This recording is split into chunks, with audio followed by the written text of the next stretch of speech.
오늘은 사사기 4장과 5장에 걸쳐서 등장하는 사사 드보라와 바락의 사역을 통해서 은혜를 나누려고 합니다. 사사기 4장, 5장은 드보라를 통한 구원 사역이 기록되어 있습니다.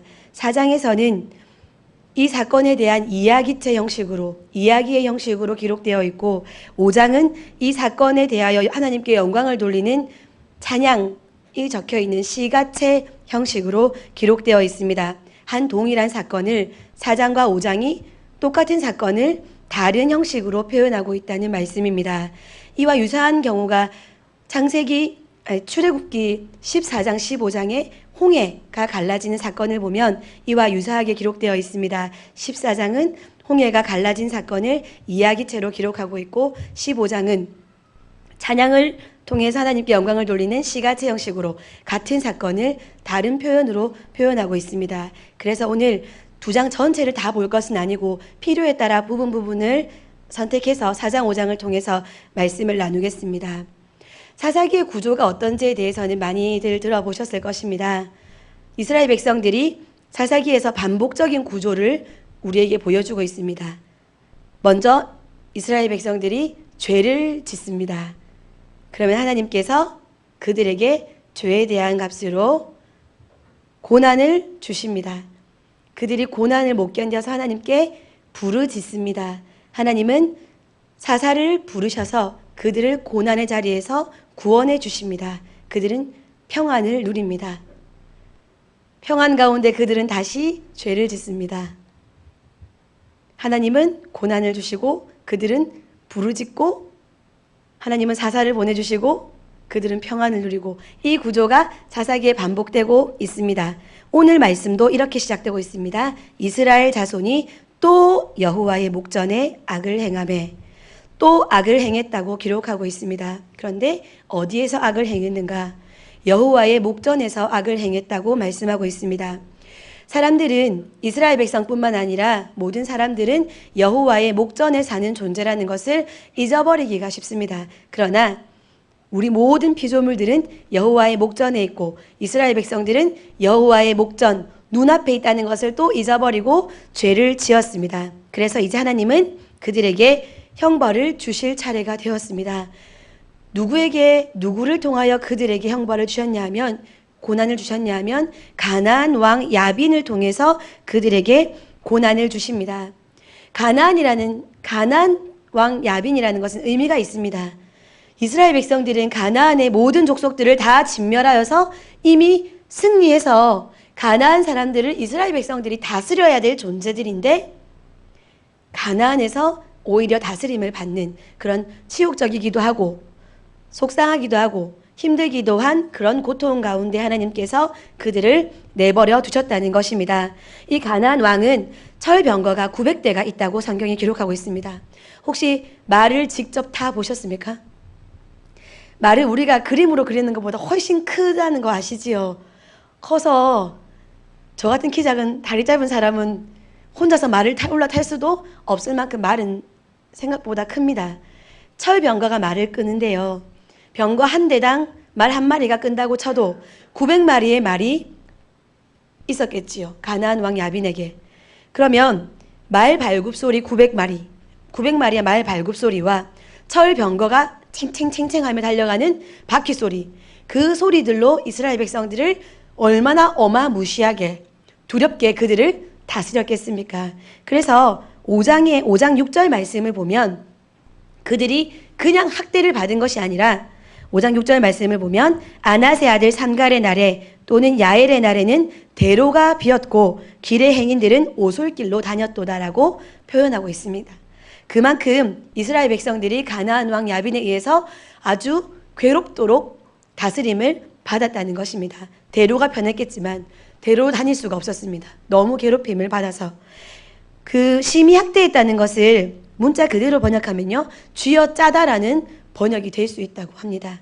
그렇게 많이 이스라엘 백성들이 고통 가운데 그 시대를 보냈다고 합니다. 그렇게 많이 힘들었어요. 고난 가운데 있습니다. 그럼 이제 그 고난의 시기를 벗어나려면 어떻게 해야 될까요?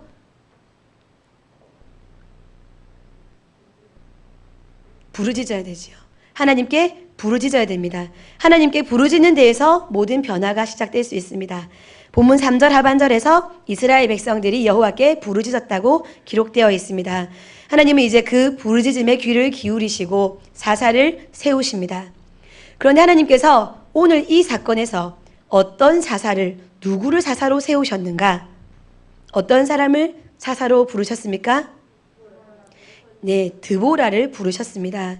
하나님은 사사기에 제일 처음 사사였던 온니엘은 정말 대단한 장군이었습니다. 대단한 군사였습니다. 온니엘과 같은 실력과 재주와 신앙과 모든 것을 겸비한 사람을 사사로 부르기도 하시고, 그 다음에 나오는 사사가 에훗입니다. 왼손잡이 에훗.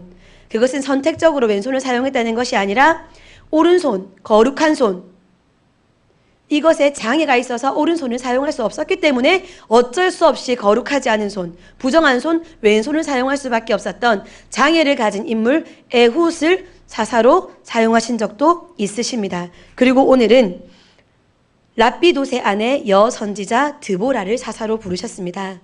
이 당시는 우리나라와는 비교가 되지 않을 만큼 강력한 남성 중심의 사회입니다. 이때 하나님께서 쓰신 인물이 바로 여자 드보라였습니다. 이게 바로 복음이고 이것이 바로 기독교입니다. 제가 여자라서 말씀드리는 것이 아닙니다. 기독교는 사람을 절대로 외모를 따라서 취하는 적이 없는 종교입니다. 우리는 이것을 잘 믿고 있습니다. 하나님은 외모를 보고 사람을 택하시지 않는다. 그것을 잘 믿고 있는데 우리 교회는 잘 모르겠지만 많은 곳에서는 그 외모에 대한 한계선을 인간적인 지식을 가지고 커트라인을 정해두고 그 이하는 외모의 축이 안 된다, 이렇게 받아들이는 신앙인들도 많습니다. 무슨 말씀이냐 하면 행동하기 불편한 장애를 가지신 분들을 하나님께서 주의 종으로 삼으시는 것을 불편하게 여기는 눈이 우리에게 있고, 통합 측은 그렇지 않지만 많은 교단들에서는 여성 사역자가 하나님의 사역을 하는 것이 눈에 거슬리고 불편하다 하시는 분들도 많이 계신다는 것입니다. 기독교는 외모를 따라 취하는 적이 없다 하는 것은 믿지만 인간적인 시선을 온전히 내려놓지 못하고 그렇게 바라보곤 합니다. 또 우리가 아주 익숙한 관점으로 성경을 보고 있다는 것이 한 가지 더 있는데, 여자 드보라를 사사로 부르셨다 라는 말씀을 들으시면 우리 성도님들은 드보라의 모습을 어떻게 상상하십니까? 제가 이렇게 저렇게 여쭤봤더니 여자지만 여군처럼 어깨가 떡 벌어지고 약간 부리부리하게 생겨가지고 키도 좀 크고 칼을 장난감 다루듯이 휙휙휙 사용할 수 있고, 목소리도 제 목소리 같고 막 요런 드보라일 것이다라고 그냥 묻지 않아도 누구나 내 마음속에 그냥 그런 우리의 고정관념을 가지고 생각하기 마련입니다. 우리는 아주 소수겠지만 거의 이렇게 생각하시는 분이 없으실 것 같습니다. 드보라 호리호리하고 살이 부들부들하고 뽀얗고 그냥, 그리고 또 집에서 애 낳고 살림 살아가지고 벙퍼짐하고 칼은 시칼밖에 쓸 줄 모르는 그런 여자, 힘도 별로 없고 그런 여자일 리가 없다, 사사인데 라고 생각할 수 있다는 것입니다. 그렇게 한계를 정해놓고 우리가 성경을 보고 나는데 다시 그 시대로 돌아가 보면 어떤 시대라고요? 남성 중심의 사회입니다. 여자가 골프 치고 탁구 치고 농구하고 축구하고 했겠습니까? 아니면 헬스에서 운동을 좀 했을까요? 안 그랬을 것입니다. 아마 그냥 아주 그냥 평범한 아줌마 드보라였을 것입니다. 그런 평범한 여인을 하나님께서 사사로 부르셨다는 말씀입니다. 이스라엘 백성들을 구원할 사사로 그런 평범한 아줌마를 하나님께서 부르셨다는 것입니다. 세상은 그렇습니다.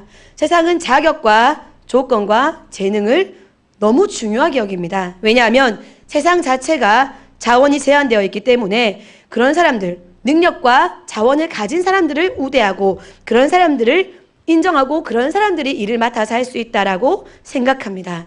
그러나 우리 하나님은 세상과 전혀 다른 분이십니다. 당신 자체가 무한하신 분이십니다. 당신이 모든 능력을 가지신 분이십니다. 능력만 가지신 것이 아니라 그분은 은혜로우신 분이십니다. 은혜가 무엇입니까? 은혜는 은혜를 받는 사람의 어떠한 조건, 자격, 그런 것과 아무 상관없이 그냥 은혜를 베푸는 자의 그 성품 때문에 거저 베푸시는, 그것이 은혜입니다. 우리 하나님의 성품이 그런 은혜의 하나님이시고, 하나님은 은혜를 베푸시기에 부족함이 없는 능력을 가지신 하나님이십니다. 그래서 하나님은 일꾼을 부르실 때 그 일꾼의 자질, 그 일꾼의 도드라짐, 그 일꾼의 특별함, 그 일꾼의 함직함, 그럴만하다 하는 것 보시고 부르시는, 보시고 일꾼을 찾으시는 하나님이 아니시라는 것입니다. 하나님은 에훗도 부르시고 온니엘도 부르시고 드보라도 부르십니다. 이 땅은 참 마음 아픈 곳입니다. 이 땅은 상위 3%만 행복한 사람이라고 생각하고 상위 3%와 나머지 97%의 이 선을 그어놓고 사람들을 대하곤 합니다. 어떤 직장에 들어가야 됩니다. 어떤 대학에 들어가야 됩니다. 그래야 그 사람은 행복한 사람이 될 수 있다라고 세상은 선을 그어놓고 있습니다. 그러면 그 소수들이 행복합니까? 아니요. 3%가 모여있는 그 공동체 안에서 또 3%가 되어야 하기 때문에 소수는 소수대로 불행하고 떨어진 다수는 다수대로 불행한 것이 이 세상이지요. 그래서 늘 긴장이 멈춰지지 않습니다. 하나님은 그 3% 쓰실까요? 안 쓰실까요? 하나님은 그 3%도 쓰십니다. 그러나 나머지 97%도 하나님은 쓰시는 분이십니다. 하나님이 특별하시기 때문에 하나님이 부르시는 사람이 그냥 일꾼이 되는 것뿐입니다. 상위 3%이든 그 이하 97%이든 하물며 최하위 3%라 할지라도 그 사람 한 명 한 명이 하나님의 일꾼으로 부름받았을 때에 하나님께 얼마나 소중한 존재인지를 우리가 기억해야 할 것입니다. 하나님 앞에서 인생의 차이는 너무 작은 것입니다. 초등학생들이 딱지를 정말 열심히 사서 모으지 않습니까? 한 가방 가득히 딱지를 가지고 확 풀어놓지요. 지나가던 어른이 그것을 보면서 우와, 딱지 진짜 많다. 너무 부럽다. 나도 저만큼 가지고 싶다. 쟨 진짜 능력 있는 아이구나. 여보, 나도 딱지 좀 사줘. 이런 어른이 있지 않지 않습니까? 딱지를 많이 가지고 적게 가진 것과 별반 차이가 없는 것이 사람의 능력이 3%인가 최하위 3%인가의 차이라는 것입니다. 하나님의 시선에서는 아무 가치가 없는 사람의 차이일 뿐입니다. 그저 우리가 기억해야 할 것은 하나님의 목전 앞에, 하나님의 목전에 살고 있는 우리 인생 한 명 한 명의 가치가 얼마나 소중한가, 그것을 기억하며 사셨으면 좋겠습니다. 목회로 부름을 받은 저 자신을 볼 때, 특별히 저는 하나님께서 어린이 사역을 저에게 감동하시고 그쪽 방향으로 저를 이끌어 가시느라고 제가 지금 아주 그냥 열심히 훈련을 받고 있는 중에 있습니다. 하나님께서 저를 부르셨습니다. 그건 알고 있는데 삶의 한순간순간에 하나님의 부름을 감당하기가 어려워서 얼마나 힘들어하고 매 순간 얼마나 좌절하는지 모릅니다. 저는 지금 이 순간도 그렇게 좌절과 불가능하다라는 것을 외치면서 살고 있는 사람입니다. 마찬가지입니다. 그러나 불량품 같은 저를 부르셔서, 유리체력이라고 하거든요. 저를, 체력이 참 안 좋은 편인데 유리체력 같은 저를 부르셔서 하나님의 일꾼으로 쓰시는 하나님의 전지전능하심을 수없이 경험하고 있습니다. 왜냐하면 저는 지금도 살아있기 때문입니다. 하루를 마무리할 때 도저히 못하겠다, 죽을 것 같다. 그런데 죽었습니까? 살아있습니다. 그리고 저는 계속 하고 있더라고요. 하나님께서 하시기 때문입니다. 하나님께서 전지전능하시기 때문입니다. 우리의 유한한 것과 우리의 불량품 같은 조건과 아무 상관없이 부르신 분이 하나님이시기 때문에 하나님의 일에 그냥 우리는 쓰임받고 사는 것입니다. 우리 성도님들도 마찬가지입니다. 어느 자리에서 어떻게 살아가시던 간에 하나님께서 여러분들을 사랑하시고 은혜를 부으시고 부르셔서 일꾼 삼으셨다면 우리는 그 자리에서 충분히 그 일들을 능히 감당해낼 수 있는 하나님의 도구가 될 수 있다는 것을 믿으시기 바랍니다. 하나님은 드보라를 부르신 후에 이어서 바락을 붙여주십니다. 드보라가 전쟁에 나갈 수 있는 군사가 아니기 때문에 군사인 바락, 장군인 바락을 붙여주셨습니다. 하나님이 그냥 바락을 바로 부르셔서 바로 그냥 전쟁하게 하시는 것이 좀 더 효율적인 것 아닙니까? 라고 생각하실 수 있습니다. 그런데 아닙니다. 그것은 답이 틀리셨습니다. 하나님은 드보라를 부르셔서 드보라에게 말씀하시고 군사인 바락을 드보라를 통하여서 부르셔서 드보라에게서 전해지는 말씀을 가지고 움직일 사람으로 만드셔서 하나님의 일을 하는 것이 가장 효율적이다 라고 말씀하십니다. 그래서 이제 바락을 부르셔서 하나님께서 전쟁을 시키려고 하십니다. 하나님의 말씀을 들은 드보라가 바락에게 하나님의 말씀을 전합니다. 뭐라고 전하냐 하면 기손강에서 시스라의 군대를 기다려라 라고 명령합니다. 전쟁은 누가 합니까? 바락이 합니다. 하나님께서 필요한 자를 붙여주셨습니다. 오데이가 시작되었습니다. 이 기간 정말 힘들다. 나는 전도할 능력이 없다. 나는 관계 전도할 좋은 관계를 맺지 못했다. 큰일 났다. 좋은 관계 맺지 못했는데 벌써 오데이가 다가오다니. 나는 바쁘다. 나는 태신자와 만나면 어색하다. 나는 말을 잘 못하겠다. 나는 만나면 밥만 먹고 돌아온다. 내가 태신자를 전도하지 못할 이유가 10손가락을 넘습니다. 그러나 하나님께서 부르신 일꾼들을 한번 보십시오. 왼손잡이 에훗, 오늘 본문에 등장하는 드보라. 하나님의 일꾼은 하나님이 부르시면 일꾼이 됩니다. 지금 우리 새벽교회 모든 성도님들은 하나님께서 뽀데이 사역으로 부르셨습니다. 나는 아니겠지라고 생각하시지 마십시오. 우리는 새벽교회 한 형제 자매이며 한 공동체이고 새벽교회는 뽀데이를 향하여 다 함께 같은 방향으로 달려가고 있기 때문에 나도 뽀데이 사역을 위해서 부름받은 일꾼입니다. 너만이 아니라 나도 뽀데이 사역을 위하여서 부름받은 일꾼입니다.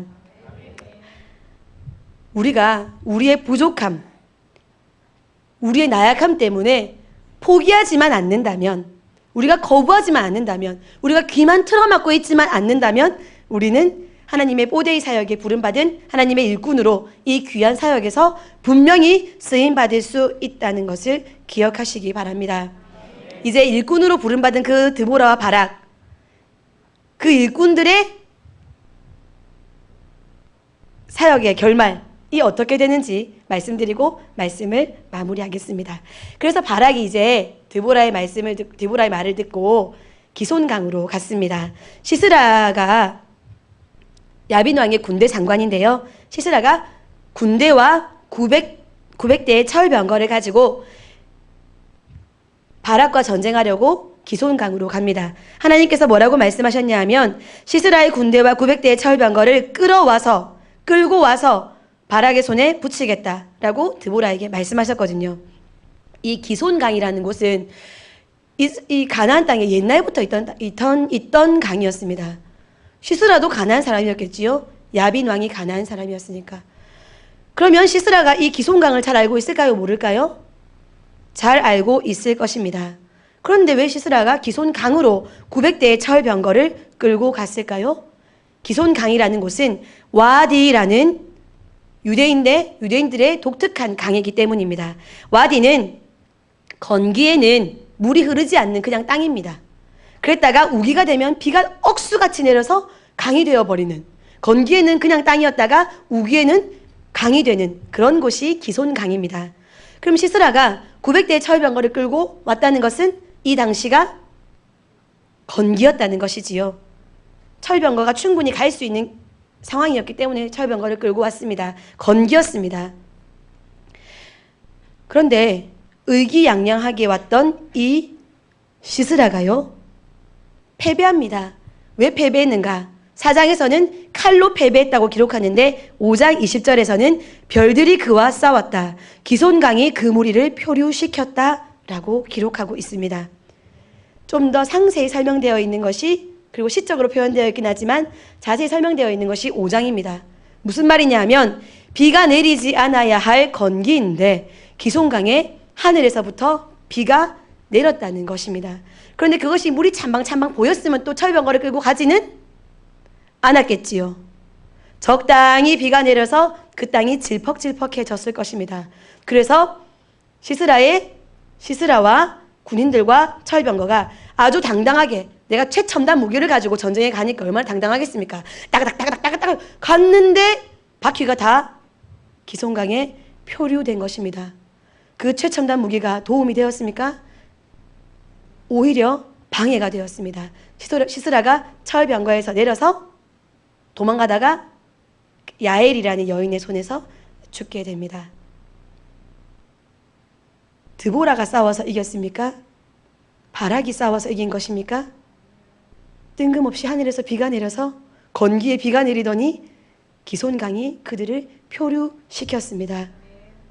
전쟁의 이김은 병기와 최첨단 무기, 그것에 있는 것이 아니라 여호와께 있습니다. 장면을 상상해 보시면 정말 영화 같은 장면일 것입니다. 얼마나 당황했을까요? 900대의 철병거가 다 박혔을 때의 시스라의 표정이. 말씀 마무리하겠습니다. 우리의 영적 전쟁도 마찬가지입니다. 영적 전쟁에서 우리는 우리의 말솜씨와 우리의 멋들어진 선물과 그런 어떤 조건 때문에 우리가 전쟁에서 승리하는 것이 아닙니다. 전쟁의 승리는 하나님께 달려 있습니다. 놀라운 결과가 준비되어 있을 것입니다. 놀라운 결과가 준비되어 있을 것입니다. 믿으시기 바랍니다. 천지를 운행하시는 하나님께서 와디인 기손강, 그것을 통하여서 시스라의 군대와 900대의 철병거를 끌고 와서 전쟁에 지읒자도 못해보고 그냥 패배하게 만드신 것처럼 영혼의 생명을 잡아쥐고 매임과 묶임과 눌림, 그것으로 우리의 태신자들의 영혼을 붙잡고 있는 악한 영들의 세력도 새벽교회의 좋은 군사들 앞에서 전쟁에 지읒자도 못해보고 패배할 것입니다. 하나님의 일꾼으로 세움받은 우리이기 때문입니다. 하나님의 운행하심이, 천지를 운행하신 하나님의 그 운행하심이 이 뽀데이 사역 가운데 충만할 것이기 때문입니다. 우리가 믿음으로 나아가면 됩니다. 우리의 어떠함 때문에 우리가 미리 염려하고 걱정하고 포기하지만 않으면 됩니다. 나를 일꾼으로 부르신 하나님, 전쟁의 승패를 결정하시는 하나님, 그분을 믿음으로 뽀데이의 놀라운 사역을 순종함으로 감당하는 우리 새벽교회가 되기를 원하고, 각자의 직장과 가정과 학업의 자리에서, 사역의 자리에서 하나님의 그 부르심 앞에 그저 나를 내어드리는 순종함만 보여드림으로 인하여서 하나님의 승리를 맛보며 사는, 매 순간순간에 하나님의 승리를 맛보며 사는 우리 새벽교회 성도님들 되시기 바랍니다. 기도하겠습니다.